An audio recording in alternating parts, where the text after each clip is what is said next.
Brett?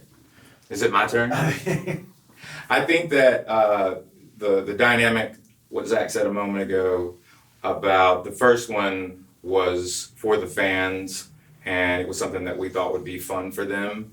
This was something, also just on a personal note, I never expected Smith and Myers to do what it did. Neither of us did. Yeah, we did the record. It was a 2-album EP. And then one day, Zach said, "Hey, let's go out and do a couple of shows." And obviously, when you go to a Smith and Myers show, we're 2/4 of a band called Shinedown. So obviously, we do Shinedown songs too, and then we would do the covers that are on those 2 EPs. But I think over time, in 2017, we did kind of a proper tour with Smith and Myers. It was about 20 shows, and it was pretty overwhelming, the size of the venues and how many people we were actually being able to play in front of. But I thought to myself, I was like, let's do a double album. Let's do 10 covers and then let's do 10 completely original songs. I hope the public hears the fact that we really did not just come in here and decide to do it at half-mass. Not that we've ever done that. I mean, we don't phone anything in. But this actually has taken a life of its own.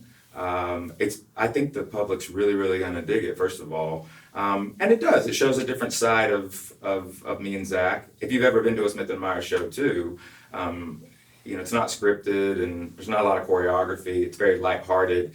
The challenge will be live with this, though, because it is me and Zach. Because once Dave was brought in to do this second installment of Smith and Myers, I think we all collectively made the decision of, yes, it's about a vocal and one instrument, whether it's a piano or whether it's a guitar. But if the songs, even the originals and the covers, if they kind of ask for a little bit more accompaniment, don't be afraid of that. And I think that's probably going to be, I think people are really going to be stoked when they hear it. I mean, I'm stoked when I hear it, so I think they're going to embrace it.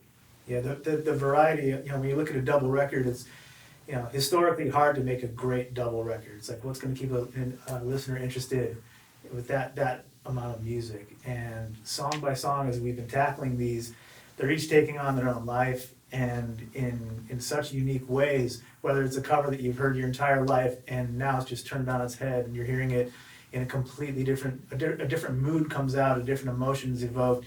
And then even with the originals, you've never heard Brent sing these types of songs.